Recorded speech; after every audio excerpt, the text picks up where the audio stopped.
Hospital evacuation is a detailed process that requires your staff to work together quickly and efficiently.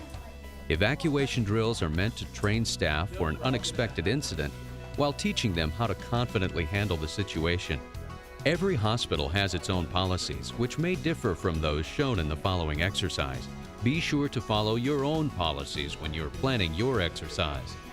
Prior to the evacuation exercise, it's necessary to have the following items in place: an updated emergency management plan and a long-term exercise plan, a hospital incident command system, authorized staff to run an evacuation procedure, a method to rapidly obtain a patient's census and prioritize patients based on the amount of resources needed to evacuate them, an alternate location to discharge patients to, predetermined transportation and appropriate medical equipment for an evacuation, a system to track patients, staff, pharmaceuticals, and equipment after the evacuation is complete, and staging areas for different levels of acuity. It is important to have an updated hazard vulnerability analysis for 3 types of situations: emergencies that give advanced warning with time to organize, such as flooding; situations that present themselves with limited warning and limited time to organize, like an approaching wildfire or an extended water or electrical outage; and finally, events that force the hospital to evacuate immediately, such as an uncontrolled building fire.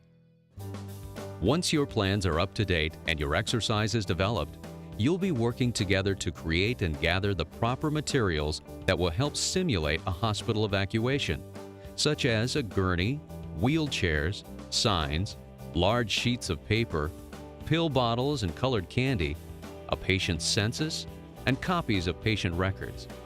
After you have these supplies, cut paper dolls from the large sheets of paper. These dolls will represent the patients that will be evacuated. Green oatmeal boxes can be used as a substitute for oxygen tanks, and yarn and baggies for IV tubing. The urinary catheter tubing and bags will be yellow, and the red bags and tubing will be used for blood. After the supplies are ready, it's time to assign evacuation roles to the staff. Your evacuation team should include an evacuation unit leader, a patient transportation group supervisor, a patient tracking manager, and a safety officer, as well as your nursing supervisor. Okay, everyone. Each of you has been chosen to be part of the evacuation team because you're familiar with the plan and have been trained. We have people lined up to begin evacuating patients, and outside transportation is already set up. Connie, you're the nursing supervisor. You have the reverse triage charts ready to go? Yes, I've prioritized our patient census for this evacuation exercise based on who we can evacuate quickest with minimal resources.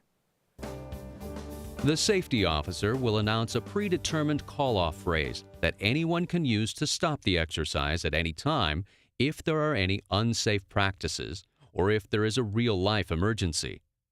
Depending on the size of your hospital, you can choose to practice an internal evacuation by moving patients to another wing, or an external evacuation by moving the patients out of the building.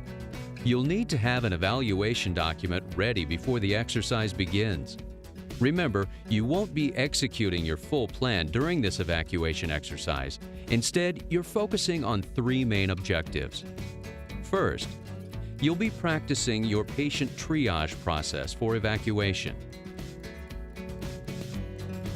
Second, you'll demonstrate the proper way to gather patients' belongings, pharmaceuticals, and medical records when you move them. And third, you'll move the paper patients using appropriate transportation equipment to get them evacuated safely. Exercise evaluators are given red hats and clipboards to designate them as such. In some cases, you'll need to use specialized evacuation equipment. This kind of equipment can be helpful for evacuating patients through challenging areas, such as stairwells. Using specialty equipment to evacuate should be done with the proper training. Remember, this is just one way to do an exercise. So let's get started. The goal is to evacuate the most people in the least amount of time by prioritizing patients who require minimal resources. This type of evacuation will do the most good for the most people by quickly helping patients who require fewer resources. After those patients have been evacuated, your team can dedicate more resources to evacuate patients who require them. Hospital staff members will be waiting for assignments with necessary evacuation equipment on hand. At this time, copies of patients' records should be with each paper patient.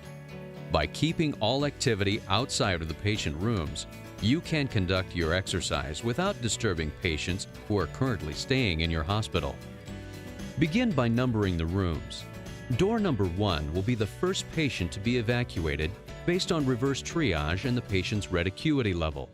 This process will continue in numerical order until all patients have been removed from their rooms and taken to the exit. Let's evacuate our first patient. We have Pam. She was admitted for flu-like symptoms. We don't need to transport any meds and we'll be able to wheel her out. Grab a copy of her chart.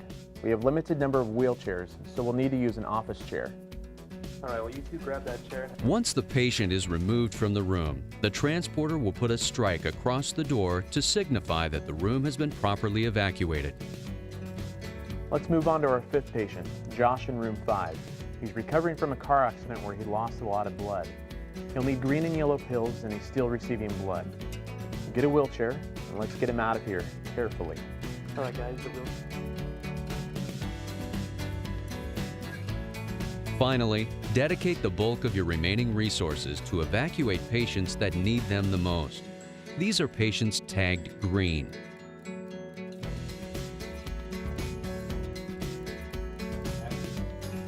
We have Nick in room 10. He's a double amputee admitted through the ED, waiting for transfer to the VA hospital. He has a urinary catheter and needs red and blue pills. We'll have to transport him on a hospital cot.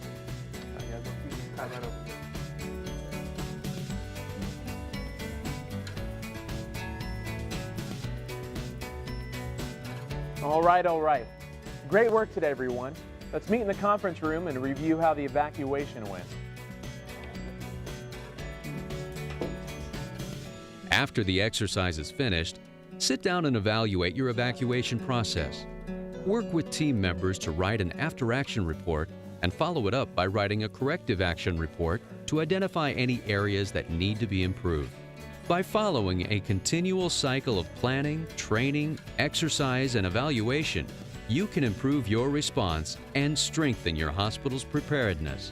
After all, you can't be safe and efficient without being prepared first.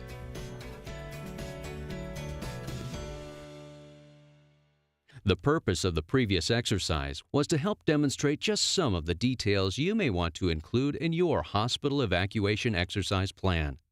Each hospital's plan will differ based on its own unique needs. If you would like assistance with planning your hospital evacuation exercise, contact the Center for Preparedness Education.